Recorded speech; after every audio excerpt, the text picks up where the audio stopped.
Hey everybody, welcome back to Sons of the Forest, and in today's video I'm going to be showcasing their new building system they've added. This isn't a crazy long video or showing an insane base or anything, but this is just me showing you guys my first-hand experience, my first-hand playthrough of the new building system and what I think of it. I think it's really cool, and I think they've created a lot of new interesting ways to build your base and build different items in this game, and I'm absolutely love it. So let's just get right into the video.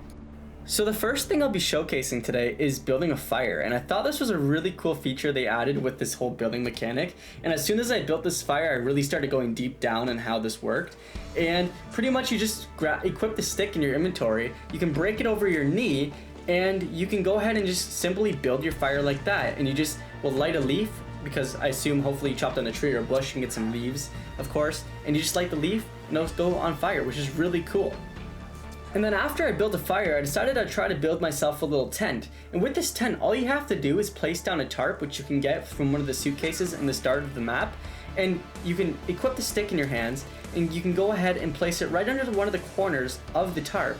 And it pretty much just sets up the tent for you and makes the tarp go up, creating you a temporary shelter. And once you do this, you can finally go ahead and save your game and sleep, which is really useful in case you're getting chased down by cannibals or you got to go do something. So I thought this was really cool, and I guess you can put sticks in each corner, creating like a little teepee type thing, but I thought this was really cool. I thought the tent feature was amazing, and look how easy it was to actually set up a little temporary shelter to save your game or to get your first night's sleep. I thought this was amazing, and it just gave a really cool survival feel to it, and I love it. After this, I just started playing around with the crafting. I had myself a little torch, and it's really cool all the crafting systems and recipes you can do now with sticks, duct tape, and just your little combat knife. As you can see here, I made myself a little torch. I thought that was really cool. I tried to place it in the ground, but I realized that you actually have to place the stick in the ground first before you set it on fire.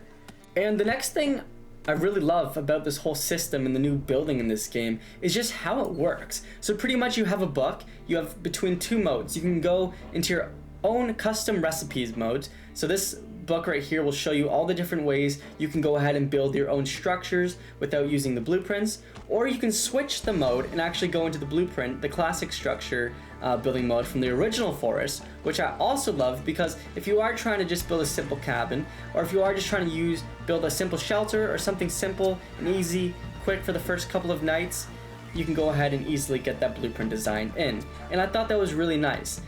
The one thing I did notice while searching through the pre-built things is that there wasn't many recipes. Like whenever I was searching, there wasn't any happy birthday traps or cannibal traps. So I wonder, and later in the game, if we have to find blueprints in order to build these things. But overall, this booklet is really cool, and it acts as a really good starting guide when building in this game, and I absolutely love it. I thought this book, especially whenever you're going to custom build, I definitely thought it was super helpful to actually guide you through what you must do in order to do things. Like as you can see here, I placed a stick in the ground, I threw some cloth over it, and then I could make a standing torch. And the next thing I've seen here is once you build something, you can easily go and upgrade it. So like I built my starter fire, and what I did is I equipped some rocks, and I was able to build myself a little rock wall around the fire. And I thought that was so cool, because now you have your own little campfire, and it just feels so immersive, and I love it. Like, it was such a cool feeling being able to place something down, and then later, once I've gotten the right amount of materials, to upgrade it around it. And I thought this was really cool.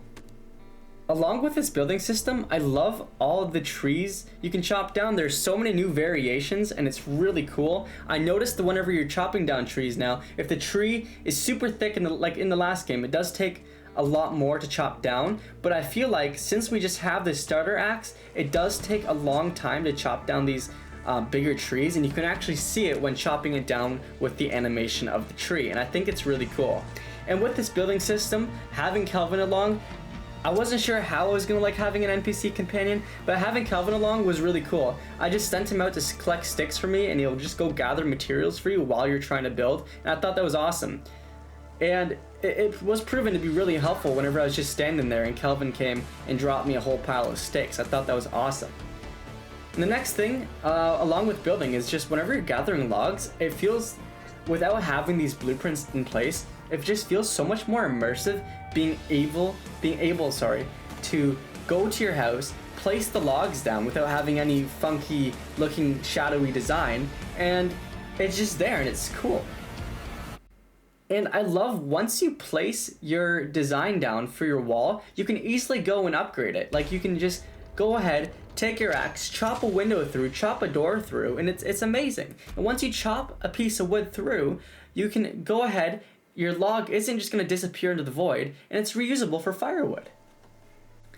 In this clip here, you can really see the immersion whenever chopping your wood through these logs to make yourself a door. And it's really cool, like I said before, how you can just chop your wood and it's not going to disappear into the void. You can actually reuse it later for firewood.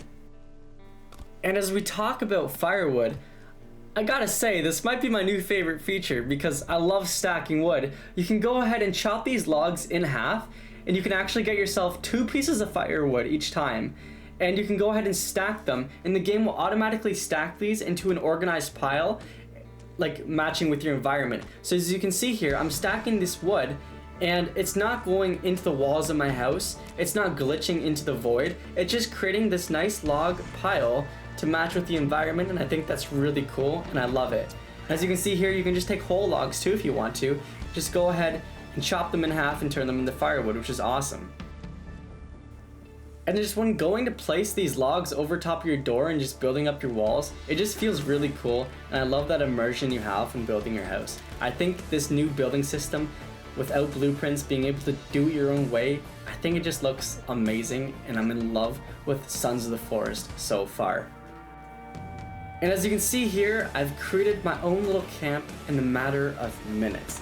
I think it's just really cool, and I love everything about this game so far, and I cannot wait to create more content on Sons of the Forest for you guys. I'm gonna end it here, but these cannibals are wandering around my base observing what I'm doing here, and it's really interesting. And as you can see, he's not being hostile, which is really interesting. Yes, I throw a spear at him, and as you can see, look how clean that animation, it actually goes through him, which is really cool.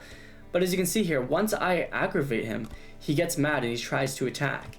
So it's really cool to see the AI and what it's doing around our camp as we set up and build, and I love that. And I think this is going to make a really cool feature. So once you start building larger and larger bases and the AI starts surrounding you and they start sending armies like the tribes as we've seen in the trailers, I think this is really cool, and this game is going to be amazing. I am going to make a part 2 to this video of whenever I actually get more in depth with these structures and I start building more and bigger buildings, and I cannot wait to show you guys some of these builds I do and some tutorials I have planned. So anyways guys, like, subscribe, comment down below what you love most about this game, and I'll see you in the next video. Peace.